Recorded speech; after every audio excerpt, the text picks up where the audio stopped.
Según los resultados obtenidos a 31 de diciembre de 2012 por el Índice de Gobierno Abierto de la Procuraduría General de la Nación, este cafetero departamento cumplió con un 86.3% con los indicadores de transparencia, preservación y defensa de los bienes públicos. Hola, la Secretaría de Transparencia de la Presidencia de la República les da la más cordial bienvenida a su programa Misión Transparencia. Estos son los temas que hemos preparado para hoy. La Secretaría de Transparencia le pone la lupa a licitaciones de alimentos del país. En blanco y negro, las señales de alerta en los procesos de contratación. En nuestra sección Elefantes Blancos, el jarillón que aún no se termina de construir en Sabana de Torres, Santander. Así sí, la Procuraduría General de la Nación hace vigilancia permanente a las entidades territoriales. En Secretaría en Acción, transparencia y acceso a la información en la agenda pública nacional como compromiso de gobierno y de país.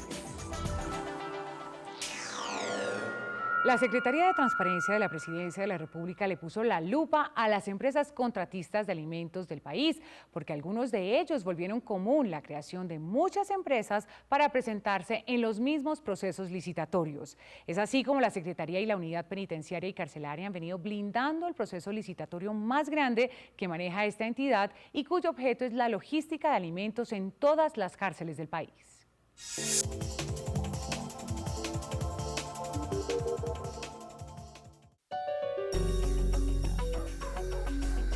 Tras ponerle la lupa a las licitaciones de alimentos, surgió una de las más importantes y millonarias de Colombia, la de la Unidad de Servicios Penitenciarios y Carcelarios, que gestiona y opera, entre otros, el suministro de alimentos para las cárceles del país por 297.000 millones de pesos. Según la Contraloría General de la República, en el contrato de suministros de alimentos, posiblemente se estaba presentando un caso de corrupción, porque siempre eran los mismos oferentes quienes participaban en este tipo de licitaciones. Atendiendo las denuncias frente a la licitación, la Secretaría de Transparencia y la Unidad de Servicios Carcelarios y Penitenciarios suspendieron el proceso por 15 días.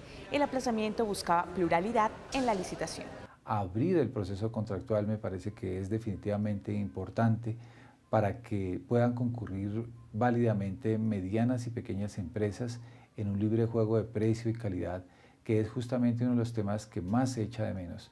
Acá los grandes contratistas hacen su fiesta, disfrazan pequeños e inventan pequeñas firmas de papel. Para los organismos de control, este caso es un ejemplo de lo que viene ocurriendo con las licitaciones de alimentos, en las que los oferentes posiblemente se están presentando con varias de sus empresas en un mismo proceso para que los contratos queden en sus grupos económicos. Otro antecedente, según la Secretaría de Transparencia de la Presidencia de la República, se venció cuando en 2007 5 empresas de un grupo económico se presentaron a una licitación de alimentos del ICBF, y ese mismo año 2 lo hicieron en una de la alcaldía de Chía. En 2011, 4 del mismo grupo lo hicieron en la del IMPEC. ¿Pero cómo evidencian esto? Por ejemplo, se ha identificado que varias de las empresas proponentes tenían un objeto social similar, los mismos clientes y hasta la misma dirección.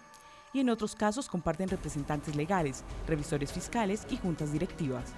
La presencia de intereses sumados en favor de proponentes amañados, precios que se han, digamos, manipulado. Junto a los documentos de la licitación del IMPEC que indicarían un posible acuerdo de las empresas, en la Secretaría de Transparencia de la Presidencia de la República también se encuentran los de otras entidades. Los diferentes entes de control, la Contraloría, la Procuraduría y sobre todo la Superintendencia de Industria y Comercio acompañen, digamos, los procesos precontractuales y estén durante todo el proceso. Lo cierto es que las alarmas ya están prendidas y las entidades están tomando medidas.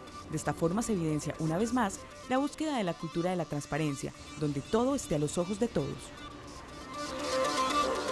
Para la Secretaría de Transparencia de la Presidencia de la República, que los oferentes posiblemente se presenten con muchas de sus empresas para que los contratos queden en sus mismos grupos económicos, puede tipificar el delito de colusión. ¿Pero qué es? ¿Cómo se da? ¿Y cómo se puede prevenir? Eso lo veremos en breves instantes, aquí en Misión Transparencia.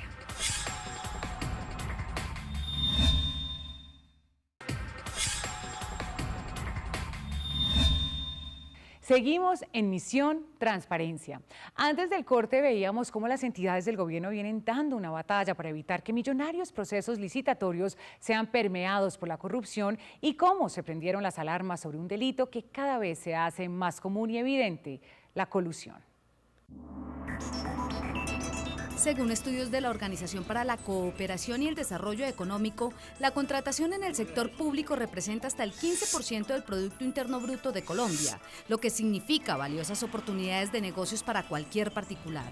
Sin embargo, el tamaño de las contrataciones, los montos involucrados y la complejidad en la normatividad los hacen nichos propicios para la colusión. Pero, ¿qué es colusión? La colusión es cuando personas o empresas participan dentro de una licitación o contratación para la cual pactan de forma mancomunada la manipulación del resultado de estas, en la forma que van a perjudicar un tercero o un posible participante. ¿Cómo se identifica? Identificar la existencia de un acuerdo colusorio no es fácil, porque generalmente se hace en la clandestinidad.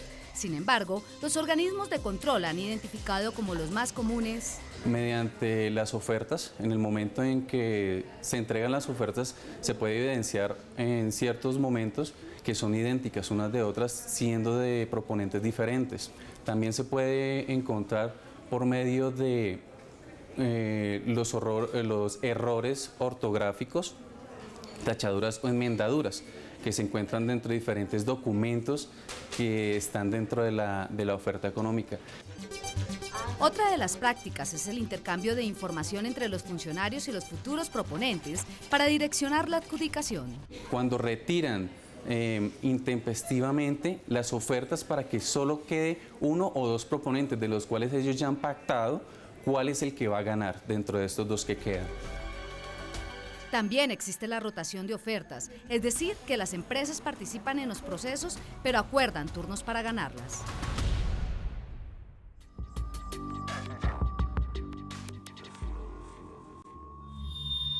Con este delito, la principal preocupación es que las adjudicaciones no sean el resultado de procesos competitivos, sino de acuerdos ilícitos que van en contravía de la libre competencia. ¿Qué hacer para prevenir que se siga presentando?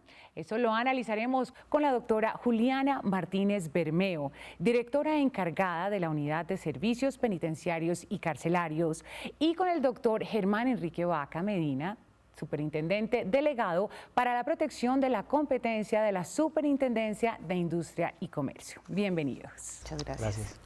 Identificar la existencia de un acuerdo colusorio no es fácil porque se hace bajo la clandestinidad con la que obran los participantes. ¿Cómo podemos prevenir que esto se presente? Lo primero que se debe hacer es garantizar la libre concurrencia, la participación plural de interesados dentro del proceso licitatorio a través de los pliegos de condiciones. Particularmente la Unidad de Servicios Penitenciarios y Carcelarios ha solicitado en todos los procesos, incluyendo el de alimentación, el acompañamiento preventivo de la Procuraduría General de la Nación, asimismo de la Secretaría de Transparencia de la Presidencia de la República. Hemos blindado el proceso garantizando que solamente se puedan participar a 3 de los 26 grupos que hemos creado. Doctor Germán. Creemos en la superintendencia que hay una función clave y fundamental de las entidades contratantes que tiene que ver con la forma como se realiza el proceso de selección y la forma sobre todo como se observan las diferentes propuestas. Es decir, la mejor manera de encontrar posibles colusiones es poder comparar. Uno de los primeros elementos que hay que tener claro es la comparación entre las diferentes propuestas presentadas, toda vez que ese es el primer indicio de posibles colusiones. Entonces, el primer paso para una prevención está, en opinión de la superintendencia, en los mismos contratantes. Levantar el velo corporativo, por ejemplo, permitiría poner en evidencia que en varias de las empresas que participan en un mismo proceso licitatorio se repiten revisores fiscales, representantes legales, los suplentes y hasta los directores. ¿Por qué no hacer esto con la licitación de suministro de alimentos de la Unidad de Servicios Penitenciarios y Carcelarios SPC, que además es por 297.000 millones de pesos? La unidad ha solicitado al superintendente de sociedades su total colaboración con el fin de poder obtener la información de cómo están compuestas las sociedades anónimas y las SAS. Nosotros en este momento estamos en proceso de evaluación y esperamos poder finalizarlo exitosamente con la información que podamos obtener de la Superintendencia de Sociedades y poder comparar y sentarnos también con la Procuraduría a analizar, y tenga por seguro todos los colombianos que cualquier irregularidad que se pudiera llegar a advertir, vamos a ser los primeros, junto con la Secretaría de Transparencia, en denunciar ante los órganos competentes. ¿En qué otros sectores, además del de alimentos, se ha identificado el delito de colusión? La Superintendencia de Industria y Comercio también ha identificado el delito de colusión, principalmente en infraestructura, construcción, provisión de servicios y en general en todas las áreas en que el Estado necesita contratar. Pues hay quienes han dicho que estos grupos son como carteles de la contratación que tienen empresas, fundaciones, corporaciones para acaparar la contratación en el país. ¿Cuáles son esas penalidades a las que se enfrentan si se les demuestra que se han asociado clandestinamente, doctor Germán? La Superintendencia, a partir de la Ley 1340 de 2009, tiene la posibilidad de imponer sanciones hasta de 100.000 salarios mínimos legales mensuales vigentes en contra de las empresas, personas jurídicas. Esto es aproximadamente 60.000 millones de pesos, 35 millones, 33 millones de dólares contra personas jurídicas, y aproximadamente de 2.000 salarios mínimos legales mensuales vigentes en contra de personas naturales involucradas. A partir del Estatuto Anticorrupción del año 2011, la conducta anticompetitiva de colusión de licitaciones se convirtió en un delito, y al ser un delito tiene unas penas de prisión entre 6 y 12 años de cárcel. Y tiene también la consecuencia de no poder contratar hasta de 5 años con el Estado. Pero algunas de estas empresas que hoy se encuentran cuestionadas por este tema han sido denunciadas ante la Fiscalía por falsedad en la información e incluso han sido sancionadas por empresas contratantes por incumplimiento en los contratos. Con todo esto, ¿cómo logran mantenerse vigentes? ¿Cómo vuelven a participar?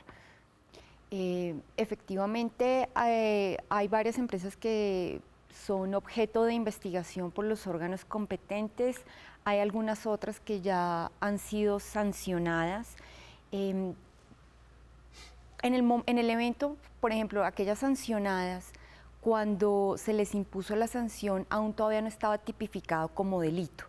No se puede jurídicamente restringir la participación de estas empresas, pero sí se han adoptado mecanismos a poner en práctica en el momento en el cual iniciemos la evaluación. Nosotros estamos en la etapa de evaluación y allí se han adoptado mecanismos con el fin de controlar esta situación. Bueno, existen ya como soluciones puntuales. Por ejemplo, el Instituto Colombiano de Bienestar Familiar para las licitaciones de alimentos viene utilizando un sistema que consiste en que los oferentes solo pueden presentarse en 3 regionales. Esto indudablemente evita que se den posibles monopolios. También es importante que ya en la materia misma del análisis de las propuestas, consideramos que el análisis de los elementos que las componen sean realizados por un mismo equipo. Además de eso, frente a cómo se puede combatir a posteriori el tema, consideramos en la Superintendencia, y creemos que hace falta, que cuando los oferentes que han sido sancionados por parte ya sea de la Superintendencia o por las consecuencias penales de las que ya hablamos, vuelvan a presentarse en un nuevo proceso, las entidades tengan el mecanismo idóneo para que no accedan al proceso como tal. Precisamente dentro del proceso de alimentación restringimos la participación a 3 de los 26 grupos que creamos. Dentro de la etapa de evaluación tenemos un equipo. De hecho, la Universidad Nacional no solamente nos colaboró para el estudio técnico que nos permitió determinar el valor del costo de la ración en Colombia, que eso era algo que un soporte que antes no existía, sino que además nos está apoyando en el proceso de evaluación desde el punto de vista técnico. Gracias, doctora. Pues existen también otros mecanismos. Tenemos entendido que la Superintendencia de Industria y Comercio viene aplicando el programa de clemencia. Doctor Germán, cuéntenos en qué consiste. Es un mecanismo jurídico que introdujo la Ley 1340 de 2009, la ley de competencia, en donde se permite a los agentes económicos que hacen parte de un cartel anticompetitivo y que no son los incitadores del cartel, a que se acerquen a la superintendencia y nos presenten la información sobre la conducta anticompetitiva con el fin de estar exentos de las posibles multas a imponer. Bueno, pues que gane el más competente es lo que buscan los entes de control, por eso se han creado estrategias encaminadas hacia esto. Ya regresamos a Misión Transparencia.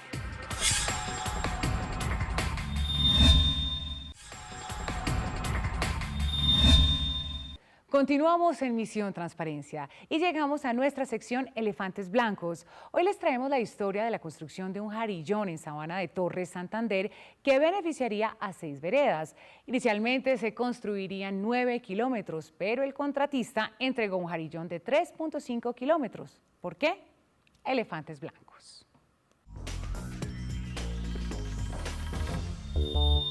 Todo comenzó en noviembre de 2012. Cuando el Ministerio de Ambiente y Desarrollo Sostenible puso en conocimiento de la Secretaría de Transparencia de la Presidencia de la República posibles irregularidades en el contrato para la rehabilitación de un jarillón en Sabana de Torres, Santander. El contratante, la Corporación Autónoma de Santander, CAS. El contratista, la Empresa General de Ingeniería de Santander, GEINSA. El valor, más de 12.000 millones de pesos. El objeto del contrato fue la rehabilitación del jarillón que protegía a 6 veredas del municipio. Sí, rehabilitación del jarillón. Sin embargo, el proyecto que se adelantó fue la construcción de un jarillón de 9 kilómetros. La obra que se estaba ejecutando difería en buena parte de la destinación de los recursos. En lugar del realce o del fortalecimiento de un jarillón, pues estaba haciendo un dique carreteable con unas dimensiones pues, que no iba a permitir cumplir con la destinación de los recursos. El informe de diseño del proyecto también hablaba de construcción. De acuerdo con ese diseño, la obra consistía en la construcción de un jarillón de 9 kilómetros. Algunas de las especificaciones de construcción fueron: altura total 3 metros con talud de 45 grados, base 12,5 metros por 20 centímetros, subbase 6,5 metros por 30 centímetros. Pero según el interventor y el contratista, estas especificaciones debieron ser modificadas porque no coincidían con el terreno real. Cuando nosotros iniciamos el proyecto, decía que el convenio decía 9 kilómetros. Cuando fuimos a materializar el proyecto, hubo unos parámetros necesarios para ajustar el proyecto como tal. El primer parámetro fue cambiar el alineamiento o trazado. En el proyecto inicial estaba dentro de la ronda de río, inclusive dentro del río. Sobre esto, la Secretaría de Transparencia no encontró un informe técnico que lo sustentara. El segundo parámetro fue el cambio en la topografía. La cota de inundación en los estudios iniciales estaba entre 2,50 a 2,70 metros. Cuando fuimos a revisar estaba 4, 5, inclusive hasta 5 metros. Casi 5 metros, y esto debido al cambio que se hizo del trazado del jarillón. De este nuevo ajuste, tampoco se encontró un informe o un estudio técnico que lo sustentara. También se modificó la inclinación del jarillón. La inclinación del talud, que estaba en una inclinación 1. Revisando el factor de seguridad de las obras civiles, tenía que ser un poquitico más extendido para garantizar la estabilidad del jarillón. Con los cambios de alineamiento o trazado, de la cota y de las dimensiones, el jarillón pasó de 9 kilómetros a 6,5.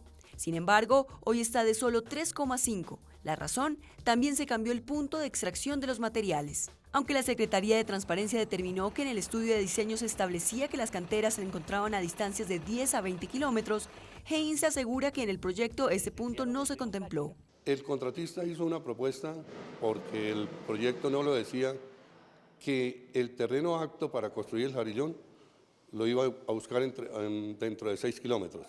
Fijó un precio unitario que fue aprobado. 800 pesos por metro cúbico. Sin embargo, una vez iniciado el proyecto, se definió que la cantera más cercana estaba a 21 kilómetros, generando la adición de un ítem no previsto, sobre acarreo, que aumentó el valor a 1.300 pesos. En total se tendría que destinar más de 4.000 millones de pesos para el transporte de material, casi el 33% del valor del contrato. A esto se suma que GEINSA sostiene que, valga la aclaración, nunca se contrataron 9 kilómetros de jarillón. Se contrató la instalación de 260.000 metros cúbicos de tierra. Con la modificación por el sobreacarreo, esos 260.000 metros cúbicos bajaron a 146.000 metros cúbicos, de tal manera que se conservaba el valor fiscal. Y la CAS no da respuesta o solución pronta a la situación. Creemos que la gran conclusión es unas fallas profundas en la etapa de planificación. Entonces, que cuando se lleva el proyecto a terreno, se descubren. Lo cierto es que la obra está detenida hace un año. El proceso está en manos de la Procuraduría General de la Nación y la Contraloría General de la República, quienes investigan un posible detrimento patrimonial para el departamento de Santander. Colombia se encuentra ante el reto de crear la cultura de la transparencia a la que muchos le están apostando, como es el caso de la Procuraduría General de la Nación, que diseñó una estrategia preventiva de monitoreo de normas anticorrupción, en donde los mandatarios reportan las cifras correspondientes a la gestión que realizan. Así sí.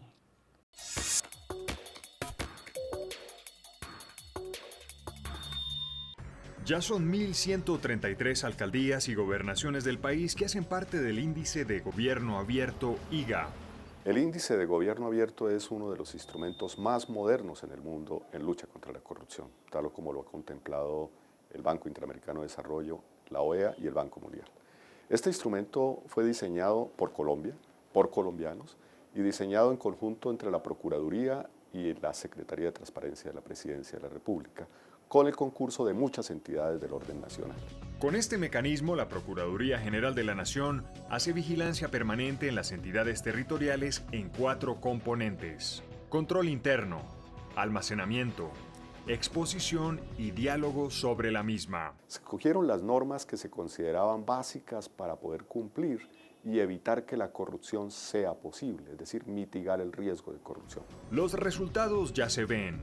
Los departamentos más destacados en 2013 son Risaralda, Antioquia y Nariño, y los municipios Castilla la Nueva, Retiro y Sabaneta.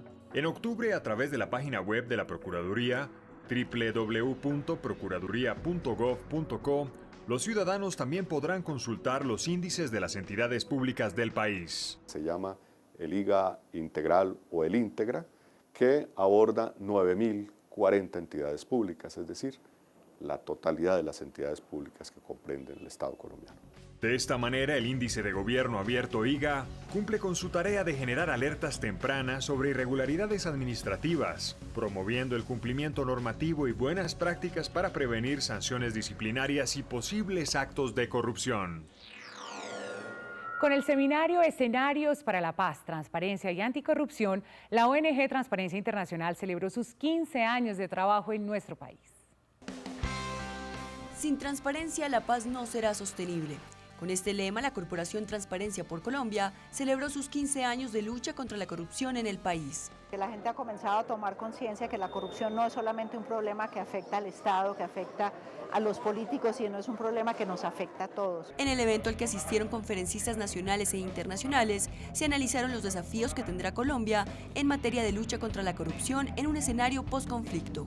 Cualquier proceso de paz debe ser algo transparente, que la transparencia entre las partes, pero también de las partes negociadoras hacia la totalidad de la población, es un elemento esencial para garantizar una paz permanente. A pesar de que los retos en Colombia son pues bastantes y lo siguen teniendo, y además de una intensidad incomparable con la que podamos tener en Costa Rica, por ejemplo, en el fondo, pues es la misma lucha, y es como los que perpetúan la corrupción se aprovechan del sistema legal y casi que lo toman para crear incluso leyes normativas y demás que les permita beneficiarse. Según el Barómetro Global de la Corrupción en 2013, la policía, los partidos políticos y los poderes ejecutivo, legislativo y judicial son las instituciones calificadas como las más afectadas por la corrupción en 36 de los 107 países encuestados, entre ellos Colombia. En esta misma línea, la Secretaría de Transparencia de la Presidencia de la República viene adelantando la socialización de la Ley de Transparencia y Acceso a la Información Pública de Colombia.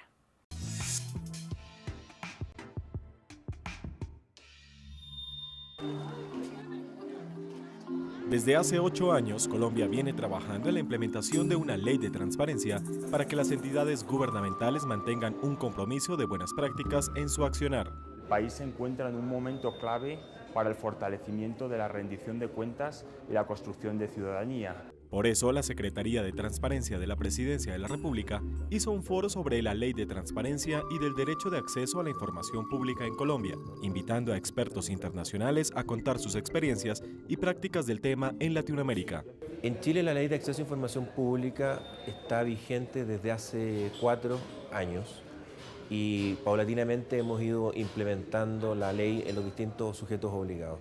En este foro también participó México, país pionero en el tema. En el caso de México tenemos ya cumpliendo una década del ejercicio efectivo del derecho de acceso a la información pública y de la transparencia, donde el ciudadano que tiene este derecho fundamental, que es el derecho de exigirle, de pedirle a sus autoridades esta información que al final le pertenece al ciudadano. En Colombia, a esta ley únicamente le falta ser sancionada por el presidente de la República, para que pueda empezar a ejercer inmediatamente en todo el territorio nacional. Si quiere denunciar algún hecho irregular o quiere conocer más de la Secretaría de Transparencia de la Presidencia de la República, ingrese a www.secretariatransparencia.gov.co. Para despedirnos, queremos invitarlos a que sigamos construyendo puentes de legalidad. Nos vemos en el próximo programa de Misión Transparencia.